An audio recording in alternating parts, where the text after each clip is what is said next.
Welcome back to Curl Up with Jamie. Today I'm talking about 10 weird facts that you probably didn't know about curling. But first, go and click subscribe to my channel, please. I am begging you.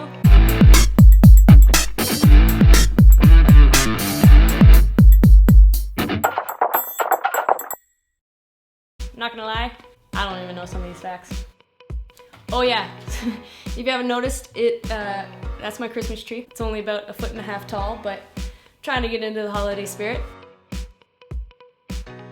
Curling player Paul Gausel, I'm sorry if I pronounced that wrong, once ordered pizza to the ice level during a match, briefly earning himself the nickname Pizza Paul.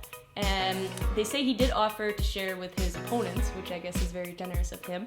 But the best part of this is that he did the same thing again just last weekend. In November of 2015, he again ordered a pizza and brought it to the ice and was eating it during the game. I just think that's awesome. Good for him. Fun fact, the minimum weight for a curling stone is 38 pounds or 17 kilograms, and the maximum weight for a curling stone is 44 pounds or 20 kilograms. So they don't all have to be the same size or same weight. I guess they can differ in circumference as well, or height. I don't know. Curling stones are made from a special granite that are only sourced in 2 different quarries, and one of them is in Wales and the other is in Scotland. So eventually, a long way down the road, we might run out of this granite, and then we might have to come up with something new.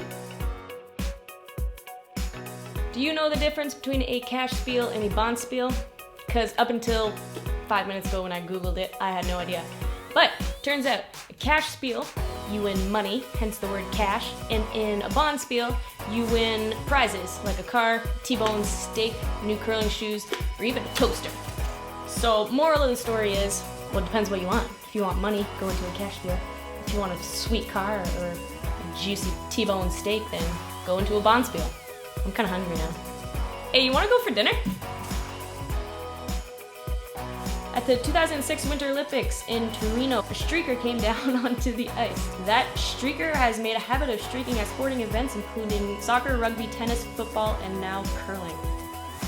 Is it the same guy at all the events? Was that like his job? Does he get paid to go streaking, or is he just doing it for fun? Oh man, some people.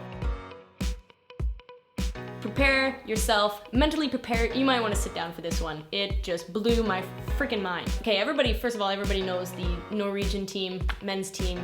They're the guys with the funky pants. So I wanted to find out how many different styles of pants that they actually had. So I was talking to some of the guys, and it turns out, listen to this, they have over 150 different pairs of pants for curling. I've never had that many pairs of pants in my whole life. And I have a lot of pants.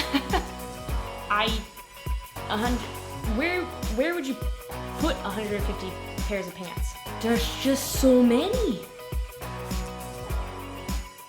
I have curled for over a decade, and I never knew why it was called a hog line. So I'm gonna tell you guys. I heard from a very reliable Scottish source that the word was derived from Scottish agriculture. Okay, so I guess they had a bunch of sheep, and the lamb in its first year of life is called a hog. In time, the name came to describe a straggler or a weakling. So when a curling rock can't make it into play, then it is called a hog, and it is pulled from the rest of the pack.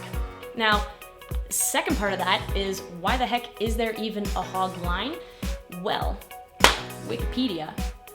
The hog line rule came into effect in 1955. Originally, people were just curling in dress shoes and they didn't really slide that far. But then someone came up with the idea of, I'm gonna slap a slippery piece of material on the bottom of my shoe so that I can slide as far as I want and then basically place the rock where I want to put it. But then people were like, whoa, that's not fair, you can't do that. So then they put in this hog line and said that you need to come to a complete stop before this hog line. You're not allowed to cross this line. But as equipment and sliders got more advanced in technology, people were sliding straight through that line. So eventually the rule evolved and it became that you had to release the rock before the hog line, but you're allowed to slide past it. And then of course hog line officials had to come into play because there was some controversy or debate between whether or not people were actually releasing before the hog line or not. And then that developed into the censored handles, which are fantastic. For the 2001 Briar in Ottawa, Ontario, there were 72 tons of beer delivered to the Briar Patch. 72 tons. That is a ton of beer.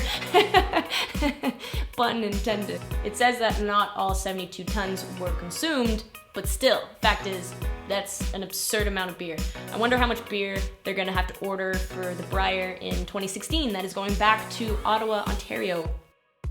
I bet you didn't know that Canada invited Scotland to tour Canada in the curling tournament in 1858, but they didn't end up making the overseas trip until 44 years later in 1902. If I send out an invitation to somebody and they decided to take me up on it 44 years later, well, I guess it's better late than never, but still. George Clooney is apparently a huge fan of curling. He reportedly got hooked on the sport while he was in Canada filming the movie Perfect Storm in the year 2000. George Clooney. I'd curl with George Clooney. I think he'd be pretty good. George. Oh, George. You want to come curling with me, George? Those were my 10 crazy facts and my 10 weird facts that you probably didn't know about curling. I hope they were fun. Don't forget to subscribe. Happy holidays. It's flashing low battery, so I really gotta go. Bye. Number 3, curling was first played in the Once the game moved indoors, curlers. I can't talk. I got a toaster.